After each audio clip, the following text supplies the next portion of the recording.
Everybody, I am Pound Your Rocks Truck Shop. My name is Dr. Rocks. This is my 1970 Datsun 521 project that's been a slow moving idea that I've had for 2 years, almost 2 years now. I think I've had this. Anyways, this is not what this video is about. I just wanted to share my thoughts on this new Nissan Xterra thing that everybody has been going on about for the last it seems like forever now. It seems like every year somebody says the Xterra is coming back. They post an article where all these places like Jalopnik and Car and Driver all like, is Nissan bringing back the Xterra? No, folks, they're not bringing back the Xterra. They're floating the name to get you all excited about the brand again. And then what they're going to give you is a Murano Cross Cabriolet. How many times do we have to be down this road before we understand that Nissan does not do the things that Nissan used to do?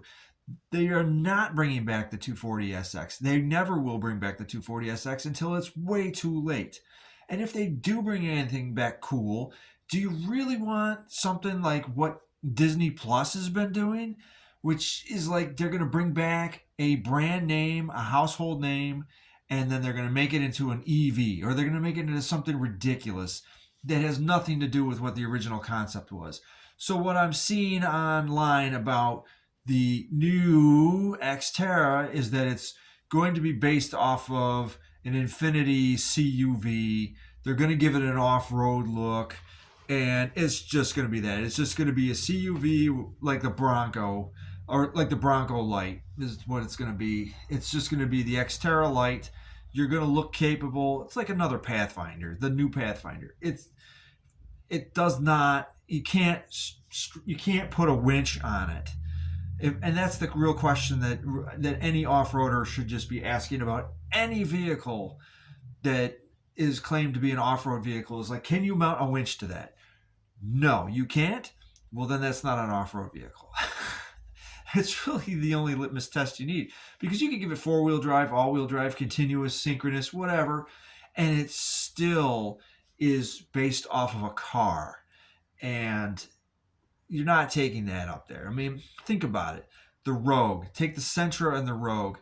Do you think a Sentra is going to go off-road? Well, then a Rogue's not going to go off-road. I know the Rogue's not really like billed as that, but it's kind of like they gave it the persona that it's more capable than just a street car, which, give me a break. The stuff that Nissan has put out since 2004, to me, none of it, none of it has excited me. I'm kind of floating the idea of getting like a second gen Frontier, but for what they are and what I know about them, overpriced.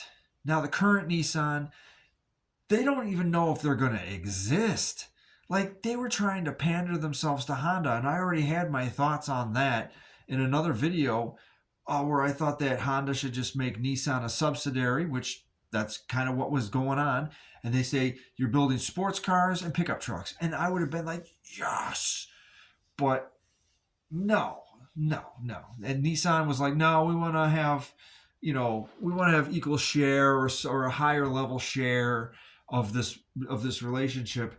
And I don't think Nissan gets it through their skull. You are in a disposition right now. Your bonds, or I'm not bonds, your stocks are listed as junk. They're junk on the market. You can't even break $6 a share right now. You are posting loss after loss after loss. You've had how many CEOs now after the first one got away in a piano box or a sound gear box? What are you doing? What are you doing? The thing that I'm going to say is, you need the 510 wagon, CUV, two-door, four-door sedan, 510, four versions of the 510. I'm not saying five, I can count on my hand. The 510, the little pickup truck, Frontier shrunk down, hard body size. I know they say it's impossible because of all the wiring that's on it and everything like that, but I mean, there's got to be a way around it. And you got to have that small pickup truck thing. In King Cab 4-wheel drive, 2-wheel drive, regular cab form, cab and chassis, like the 620, the 720, the hard body that followed. You need that. And you already got the Z car. So, I mean, those were like the three things that put you on the map. And I said that in my previous video. Floating the Xterra and then pulling the rug out from underneath those people and saying it's going to be based on a JX56, which is basically a giant station wagon car. It's not a strap a winch to it and let's go, let's go tear some stuff up over, on the hills somewhere. If it's not that, if it's anything less than that, or it's anything that you can't modify to be that, don't even put the nameplate on it. Don't bother. You already did an injustice to the hard body nameplate by turning it into a package, a interior package, a light package. I mean, come on. But first off, nobody besides Nissan nerds know what a hard body is. Two, if we look at it, we're going to go, it's a Frontier hard body edition, and we're hard body people. Why couldn't you just call it the hard body? I mean, then they floated the 720 edition, which never came out, which I thought was kind of neat. But still, Nissan is just throwing names out there and going, well, I hope one of these gets our core back. If we just pop it up, like, it's not working. It's not working because I go right to your website and I start building the one that I would want. And one of two things happens when I go to Nissan. One, what I want doesn't come with a manual transmission. Okay. Well, then it better be affordable. And then two, it's not affordable. It's either not affordable or no manual transmission. And I'm like, oh, I'm out. Until you guys figure out what you were supposed to be doing, what put you on the map originally, people like myself are not jumping into these cars. And I'm not jumping into the Xterra, especially based on what I'm hearing. They were saying it was going to be between $50,000 to $80,000. What are you thinking? What are you doing? Is it a requirement that every car that comes out has to go that route and become stupid? Well, I guess it does. Maybe my time as a car person is come and gone, and maybe I'm the dinosaur. Maybe I'm just not accepting that I'm a dinosaur, and that I'm stuck in this era between 1970 and 1995. And there's nothing else that I'd want to do. I mean, everything else is an appliance to me. So, I mean, I don't know. You'd think that the new CEO that they got, who was a car guy, I haven't seen him do anything yet. I assume they just brought him on board just to get back with Honda again because, let's face it, they're not long for this world at all. That's why I don't even think an Xterra would come out. They don't have any money. I mean, floating a picture, it does not do anything for me. Show me the car. Have a surprise like what they did with there's surprises they've rolled out when they're just like, here. And everyone's like, oh, I didn't even know you were working on that. That's cool. Where's the IDX?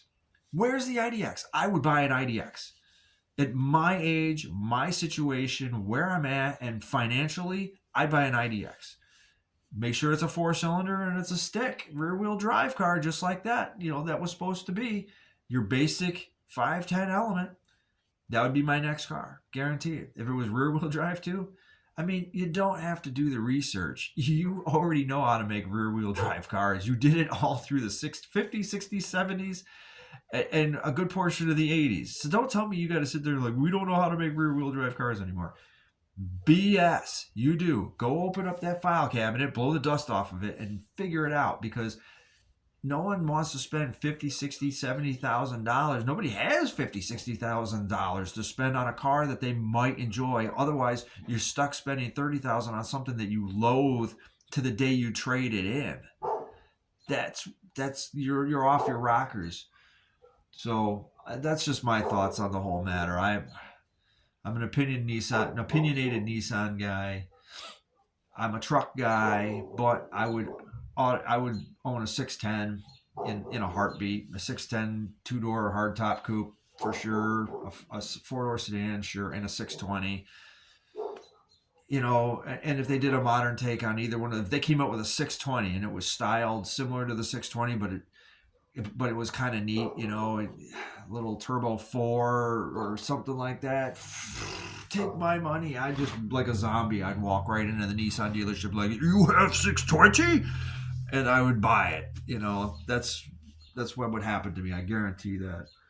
Anyways, I'm going to let you guys go for your evening. You've heard enough of me flap. There is no new Xterra. The foamers were out posting it everywhere. They did that last time. They're like, hey, everybody, look, it's an X. It's an X. It's a new X. Foamers. Foaming at the mouth.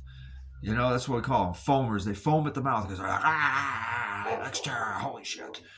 That was everywhere. And then I see on All Terrain Nation that it's going to be electric or something stupid. Anyways, I didn't expect anything less, so I'm not really disappointed. I'm just letting everybody else know that it's stupid. Don't promote it. Don't get behind it. Don't go, I'm excited about the new Xterra. It's not an Xterra. It's got to be a full frame, four-wheel drive. I don't care if it's got torsions or coil springs. Both are fine for me. But it's got to be you got to be able to mount a winch to it. Anyways, see you in the next video. Thanks again. See ya.